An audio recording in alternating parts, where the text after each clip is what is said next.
Assalamualaikum warahmatullahi wabarakatuh.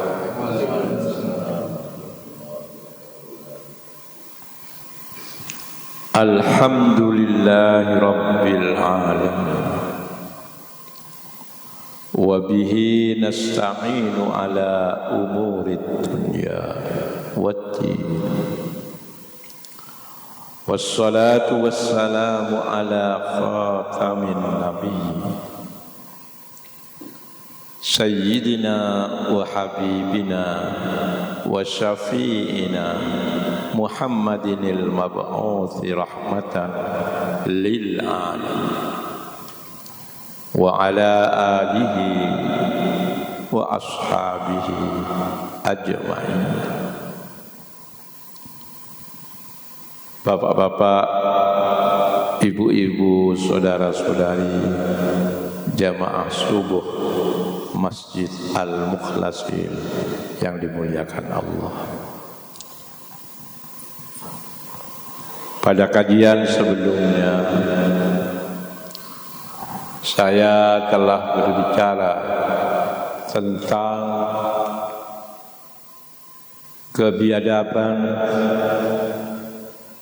yang tak berperi kemanusiaan yang dilakukan oleh kaum Zionis Israel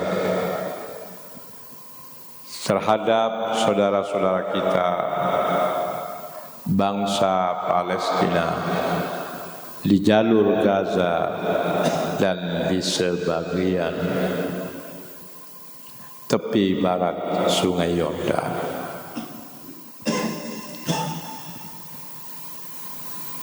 Saya katakan bahwa kita kaum muslimin memiliki hubungan yang sangat erat dengan bangsa Palestina. Yang kita ketahui mayoritas mereka itu adalah umat Islam. Dan kita wajib menunjukkan empati kita, solidaritas kita kepada penderitaan yang sekarang terus-menerus mereka alami.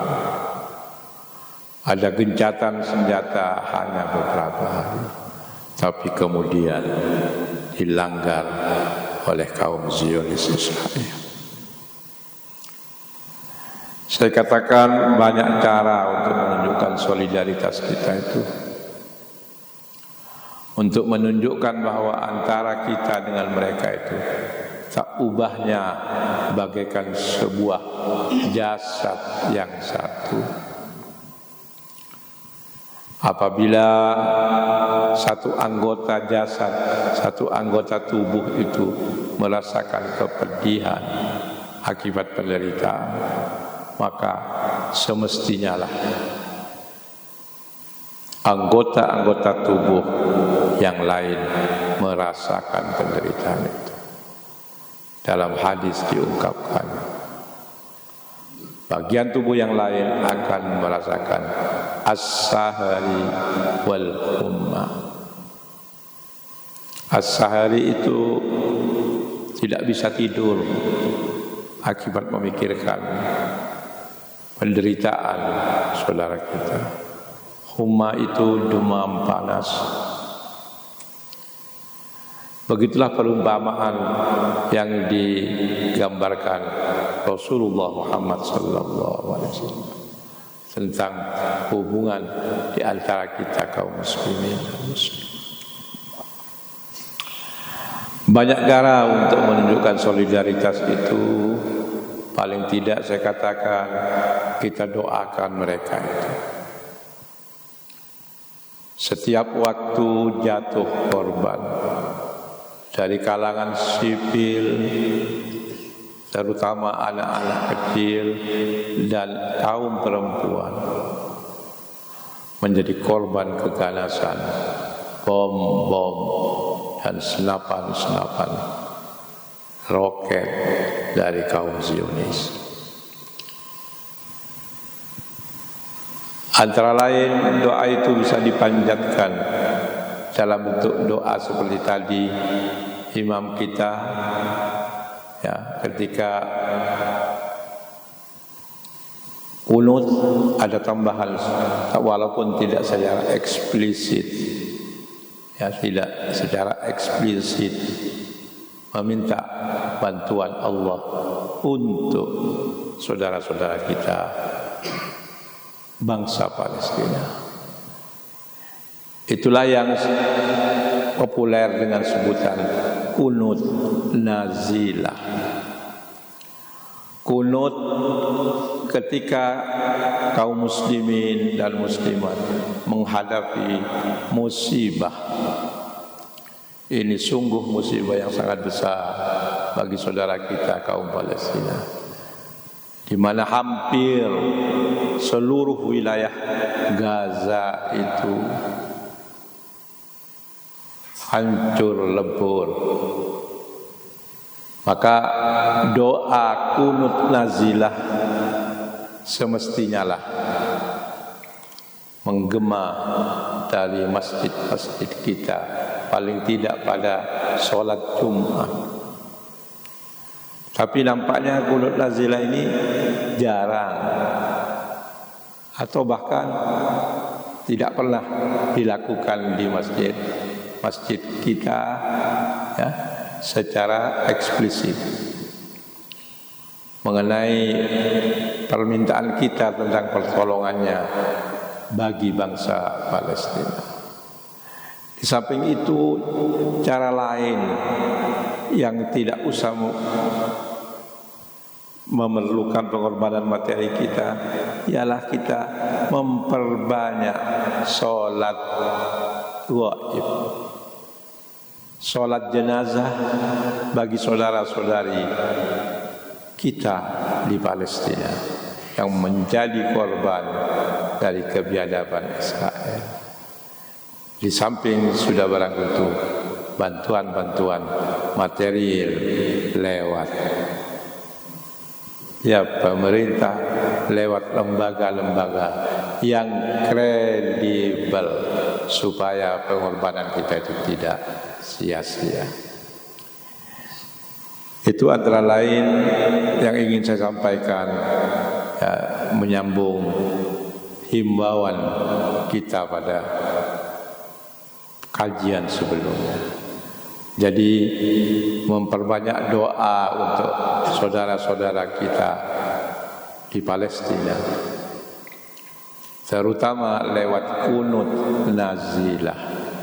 Jadi kunut biasa itu ditambah dengan misalnya Allahumma ansur ikhwanana al-falistiniyin al-mazlumin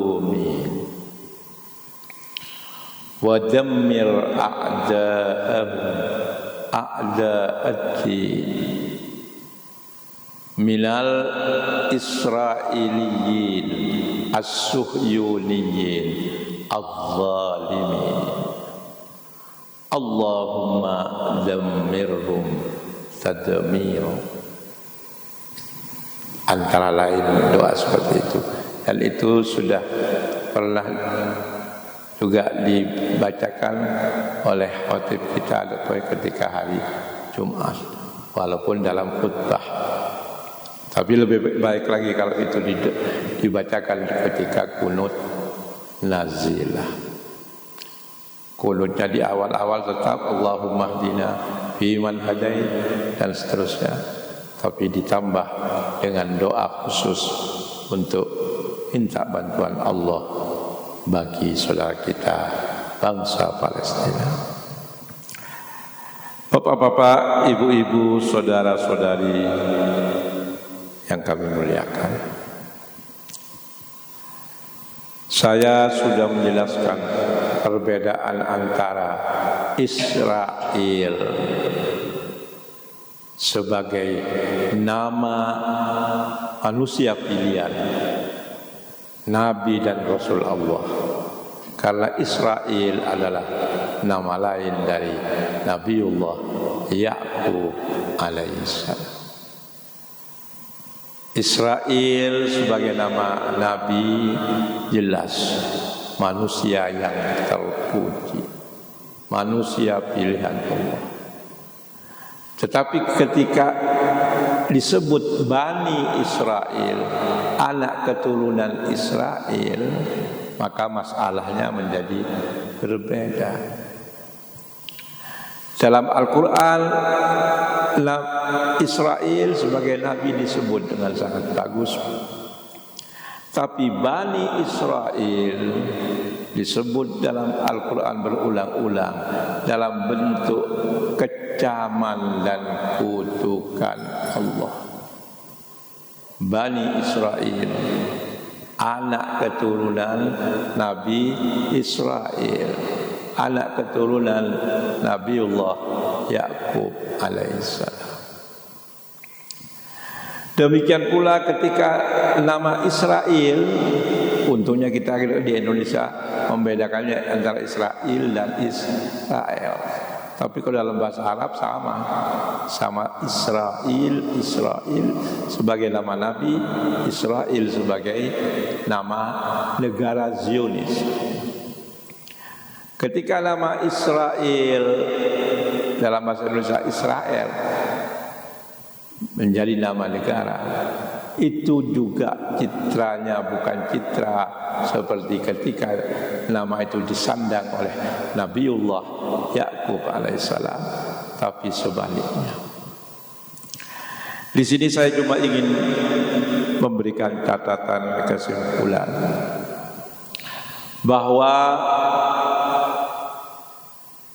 garis keturunan, nama besar nenek moyang itu tidak punya arti yang signifikan kalau kita sebagai anak keturunan itu tidak bisa melanjutkan, tidak bisa mencerminkan kebesaran nenek moyang itu. Silahkan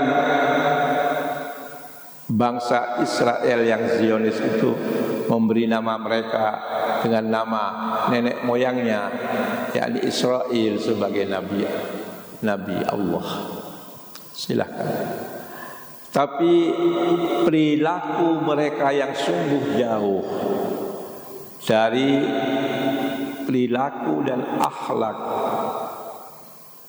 Nabiullah Ya'qub alaihissalam sungguh tidak menjamin keselamatan mereka di hadapan Allah. Ini perlu ditekankan karena kita kadang-kadang juga begitu. Kita berbangga-bangga dengan nenek moyang kita, tapi kita tidak bisa meniru nenek moyang kita yang kita banggakan itu. Ada sebuah syair yang ditulis oleh sastrawan dan penyair Mesir terkemuka abad 20. Beliau membandingkan antara dua pihak. Yang satu pihak yang baik dalam kaitannya dengan masalah kebanggaan terhadap nenek moyang ini. Yang satu justru sebaliknya. Beliau sebut yang pertama, wasyarrul alamina zawu khumulin idza fakhartahum zakarul jududa wa khairun nas dzu syarafin qadimin aqama li nafsihi syarafan jadidan. Wa syarrul alamin, sejelek-jelek isi alam semesta ini, bukan sejelek-jelek manusia saja, sejelek-jelek makhluk Allah di muka bumi ini, lebih jelek daripada binatang, lebih jelek daripada tumbuh-tumbuhan yang lebih jelek dari makhluk-makhluk yang lain. Pokoknya sing paling elek, syarrul alamin, sejelek-jelek isi alam. Siapa? Zawu khumulin, adalah orang-orang yang tidak punya prestasi. Orang-orang yang tidak punya prestasi, bebal, bego. Idza faqartahum zakarul judud. Apabila kamu ungguli mereka, mereka sebut nenek moyang mereka. Kalau Anda ungguli dia dalam masalah ilmu pengetahuan, dia sebut bahwa kakeknya dulu adalah seorang ulama besar, seorang guru besar di perguruan tinggi. Kalau disebut orang yang berprestasi dalam pemerintahan, dia juga tidak mau kalah. Kakek saya dulu lurah, kakek saya dulu bupati, kakek saya dulu gubernur, dan lain sebagainya. Itu kata Syauqi adalah syarrul alam, sejelek-jelek isi alam. Sebaliknya kata Syauqi, wa khairun nas, sebaik-baik manusia, bukan sejelek-jelek isi alam, sejelek-jelek manusia, sebaik-baik manusia. Manusia itu sebagaimana kita ketahui adalah makhluk Allah yang paling dimuliakan. Walaqad karramna bani Adam, sungguh kami telah muliakan anak-anak keturunan Adam. Laqad khalaqnal insana fi ahsani taqwim. Sungguh kami telah ciptakan manusia itu dalam sebaik-baik bentuk penciptaan. Manusia sebagai makhluk yang terbaik. Di sini diungkapkan khairun nas, sebaik-baik manusia sebagai makhluk yang paling mulia adalah dzu syarafin qadimin, adalah seseorang yang memiliki kemuliaan di masa lalu. Dia memang keturunan orang baik-baik, dia keturunan orang besar, tapi tidak cukup dengan membangga-banggakan garis keturunan sebagai orang besar pada nenek moyangnya. Tapi aqama li nafsihi syarafan jadida, dia tegakkan untuk dirinya sendiri sebuah kemuliaan yang baru. Memang kakek neneknya dulu adalah orang-orang yang punya prestasi, punya jasa besar, punya nama besar, maka dia merasa tidak cukup hanya dengan nama besar dari nenek moyangnya itu. Dia berupaya untuk menegakkan kebesaran, kemuliaan baru bagi dirinya. Itulah kata Syauqi, khairun nas, sebaik-baik manusia. Di sini Syauqi ini walaupun bukan nabi, jadi seperti hadis misalnya, hadis Rasulullah, apalagi Quran, tapi beliau sangat cermat, sangat teliti memilih diksi kata-kata itu. Beliau menyebut tadi sejelek-jelek manusia itu, manusia yang selalu membanggakan nenek moyangnya tanpa membuat prestasi yang baru, itu sebagai syarrul alam, bukan syarrul nas. Lalu setelah itu beliau menyebut syarrun nas itu dengan zawu khumulin. Zawu itu adalah bentuk jamak. Orang-orang yang tidak punya prestasi, tidak hanya satu orang. Idza fakhartahu, jika kamu ungguli mereka, mereka jamak. Zakaru, mereka sebut-sebut al-judud dan nenek moyang mereka. Apa artinya ini? Artinya orang yang memiliki karakter membangga-banggakan keturunan, tapi dia sendiri tidak berusaha untuk membuat prestasi yang baru, meniru nenek moyangnya yang hebat itu sungguh sangat banyak. Makanya pakai bentuk jamak, bentuk plural, zawu khumulin. Idza fakhor tahum pakai jamak. Zakaru jamak juga. Zakaru tidak zakaroh. Tapi ketika menyebut khairun nas, sebaik-baik manusia, itu beliau menggunakan bentuk mufrad, bentuk kata tunggal. Tidak zau tapi zu. Zu itu dalam bahasa Arab menunjuk kepada arti si empunya tapi satu orang. Kalau zau itu beberapa orang, banyak orang. Zu syarafin qadimin adalah seseorang yang memiliki kemuliaan, kejayaan masa lalu. Ya, akoma tidak akomu tapi akoma, bentuk mufrad lagi. Li nafsihi bukan li anfusihim tapi li nafsihi, untuk dirinya syarafan jadidah. Apa artinya? Artinya manusia yang punya kebanggaan masa lalu dari nenek moyangnya, yang mampu menegakkan kejayaan yang baru, kebesaran yang baru untuk dirinya, itu sungguh sangat sedikit. Akeh-akehe sing nomor siji tadi,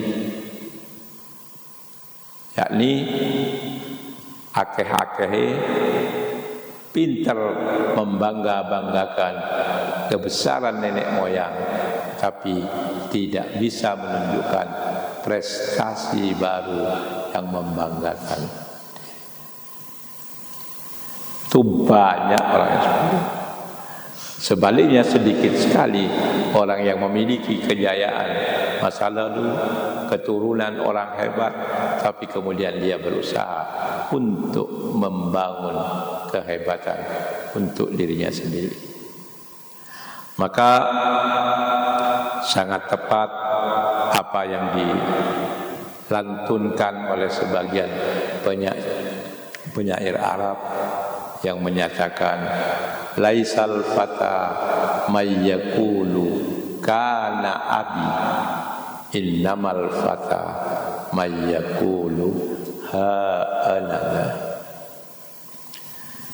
Yang disebut pemuda itu bukanlah orang yang mengatakan ini ayahku.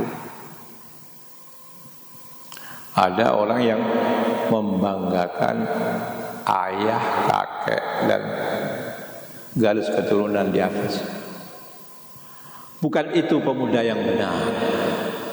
Pemuda yang benar adalah innamal fata mayyakulu ha'ala.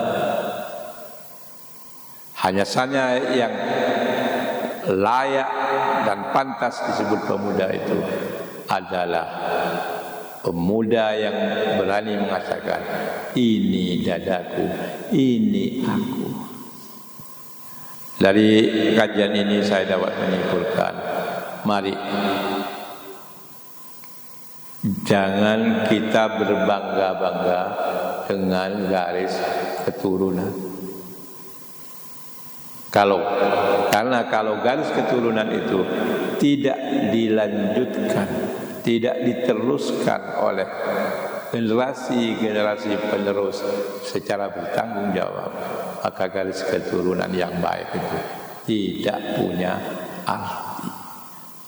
Sama dengan Nabiullah Yakub alaihissalam, nama besar dalam hal akhlak ketakwaan kepada Allah, tapi anak keturunannya yang disebut dengan Bani Israel yang kemudian sekarang menjelma menjadi kaum Zionis Israel yang beribu kota di Tel Aviv itu, ternyata mereka tidak mampu meneruskan kebesaran nenek moyangnya. Mungkin ada yang menganggap Israel itu kan negara besar, walaupun kecil wilayahnya, tapi negara yang disegani. Pertahanannya, kemampuan persenjataannya begitu diperhitungkan, begitu ditakuti dunia. Benar, Israel memang memiliki otak-otak yang cerdas, memiliki kemampuan dana keuangan yang hampir tak terbatas. Itu betul. Tapi dalam penilaian agama, bukan kekayaan material, bukan kemajuan teknologi termasuk persenjataan itu, tapi dalam penilaian Allah, kemuliaan itu ditentukan oleh ketakwaan. Walaupun bangsa Israel itu dikenal cerdas, pintar, berani dan lain sebagainya, tapi karena moralitas mereka yang hampir-hampir tidak bisa dibenarkan oleh siapapun di dunia ini kecuali konco-konconya dari kalangan kaum kolonial itu. Maka sekali lagi, kebesaran Israel dalam bidang-bidang material tadi tidak ada artinya karena mereka telah bersikap biadab, tak berkemanusiaan terhadap bangsa-bangsa lain, khususnya bangsa Palestina. Mudah-mudahan ini bisa menjadi bahan renungan kita untuk tidak terlalu berbangga hati dengan garis keturunan, tapi mari kita buat prestasi-prestasi yang baru. Semoga Allah Subhanahu wa taala memberkahi dan menunjukkan taufik dan hidayahnya kepada kita. Amin ya rabbal alamin. Wa akhiru da'wana alhamdulillahi rabbil alamin. Wallahu al-muwaffiq wa huwa al-musta'an wa alayhi tukla. Wassalamu alaikum warahmatullahi wabarakatuh.